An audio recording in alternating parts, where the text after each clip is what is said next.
Hi hello welcome to 24/7 news TV. ఈరోజు మనతో పాటు బీజేపీ రాష్ట్ర నాయకులు రాజు గారు ఉన్నారు. హాయ్ సార్, నమస్తే. ఎలా ఉన్నారు సార్? సార్, ఇప్పుడు సీఎం రేవంత్ రెడ్డి గారు కామెంట్స్ చూసుకుంటే మోడీ పరివార్ అంతా గాడ్సే పరివార్ అని, బ్రిటిష్ వాళ్ళ లెక్క బీజేపీ వాళ్ళని తరిమి కొట్టాలి, దేశంలో అభివృద్ధి కన్నా మోసాలు ఎక్కువ జరుగుతున్నాయని కామెంట్స్ చేశారు. సో దీనికి మీ సమాధానం? ఈరోజు నవ్విపోదురు కనుక నాకేంటి సిగ్గు అన్నట్టుగా ఈరోజు సీఎం రేవంత్ రెడ్డి గారి యొక్క మాటలు ఉన్నాయి.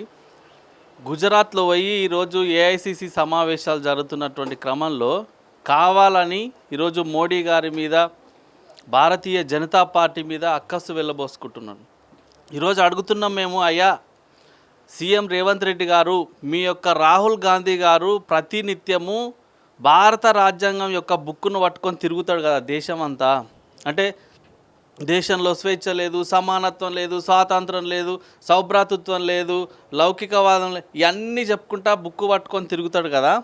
నిన్నటికి మొన్న చూసిరు కదా, హైదరాబాద్ సెంట్రల్ యూనివర్సిటీలో విద్యార్థులను పిచ్చి కుక్కలను కొట్టినట్టు ఎట్లా కొడుతున్నారో, వాళ్ళ మీద అక్రమంగా కేసులు ఎట్లా పెట్టిరో. ఎక్కడుంది ప్రజాస్వామ్యం? ఎవరు ఈరోజు దేశాన్ని విచ్ఛిన్నం చేస్తున్నది, చూస్తున్నది? ఈరోజు విచ్ఛిన్నం చేయాలనుకుంటున్నది మీరు, దేశాన్ని విడగొట్టాలనుకుంటున్నది మీరు. కులం పేరు మీద, మతం పేరు మీద ఈరోజు ప్రతినిత్యం ఎక్కడ పడితే అక్కడ కొట్లాటలు పెట్టాలని, మత కల్లోలాలు రేపాలని చూస్తున్నది మీరు. ఈరోజు మమ్మల్ని నిజమైనటువంటి దేశభక్తులను పట్టుకొని, ఈ దేశాన్ని కాపాడేటువంటి వాళ్ళని పట్టుకొని, ఈరోజు నిజమైనటువంటి జాతీయవాదులను పట్టుకొని ఈరోజు మీరు ఇట్లాంటి మాటలు మాట్లాడితే ఈరోజు ప్రజలు ఎవరు కూడా సహించరు. ఇది మంచి పద్ధతి కాదు. రెండోది, ఈరోజు బ్రిటిష్ వాళ్ళని తరిమి కొట్టినట్టు భారతీయ జనతా పార్టీ నాయకులను తరిమి కొట్టాలని, ఎంత నీకు సిగ్గు, సభ్యత, సంస్కారం ఉంటే నువ్వు ఇలాంటి మాటలు మాట్లాడవు. ఎందుకనంటే ఈరోజు భారతీయ జనతా పార్టీ అనేది ఒక సంస్కృతి మీద, ఒక సాంప్రదాయాల మీద, ఒక హిందూ ధర్మం మీద ఏర్పాటైనటువంటి పార్టీ ఈరోజు భారతీయ జనతా పార్టీ.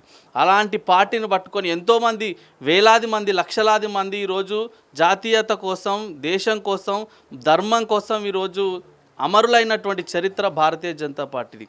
అలాంటి పార్టీని పట్టుకొని ఈరోజు మీరు మాట్లాడుతున్నటువంటి భాష, మీరు వేస్తున్నటువంటి వేషం, ఇదంతా కూడా రాహుల్ గాంధీ గారి దగ్గర ఈరోజు మన తెలుగు రాష్ట్రాల యొక్క ఆత్మగౌరవాన్ని తాకట్టు పెట్టడం కోసం ఈరోజు మీరు సీఎం కుర్చీని కాపాడుకోవాలనేటువంటి ప్రయత్నంలో భాగంగానే ఇట్లాంటి మాటలు మాట్లాడుతున్నారు. ఇది ఎంత మాత్రం తగదు, తస్మాత్ జాగ్రత్త. ఎందుకంటే కోటాను కోట్ల భారతీయులు ఈరోజు భారతీయ జనతా పార్టీ వెంట ఉన్నారు. 3 సార్లు ప్రధానమంత్రి నరేంద్ర మోడీ గారిని అఖండ మెజారిటీతో ఈరోజు గెలిపిస్తే ప్రధానమంత్రి అయినరు. ఈరోజు నువ్వు పారాషూట్ వేసుకొని వచ్చినటువంటి వ్యక్తివి. నీకు కాంగ్రెస్ పార్టీకి ఏం సంబంధం? పారాషూట్ వేసుకొని వచ్చి ఈరోజు నువ్వు ముఖ్యమంత్రి సీట్లో కూర్చున్నావు. ఆ సీటు నీకు ఎప్పుడు పోతుందో అనేటువంటి భయంతో ఆ ఢిల్లీలో ఉన్నటువంటి రాహుల్ గాంధీ, సోనియా గాంధీ, ప్రియాంక గాంధీ, రాబర్ట్ వాద్రా, వీళ్ళ మెప్పు పొందడం కోసం నువ్వు మాట్లాడుతున్నటువంటి మాటలు తప్ప వేరేదేది కాదు. గతంలో కూడా ఒక ఆయన ఇట్లనే మాట్లాడిండు. 10 సంవత్సరాల పాటు ఏంది, మోదీని గద్దె దించుతాం, మోడీ గో బ్యాక్, నల్ల చట్టాలకు వ్యతిరేకంగా పనిచేస్తాం, మేము బీఆర్ఎస్ పార్టీ, టీఆర్ఎస్ను బీఆర్ఎస్గా విస్తరించి దేశం మొత్తం కూడా టెంట్లు వేస్తాం, దేశం మొత్తం కూడా మేము విస్తరిస్తాం, అన్ని రాష్ట్రాల అధికారంలోకి వస్తామని తిరిగిండు ఒక ఆయన. ఆయన పరిస్థితి ఏమైందో చూసిరు కదా మీరు.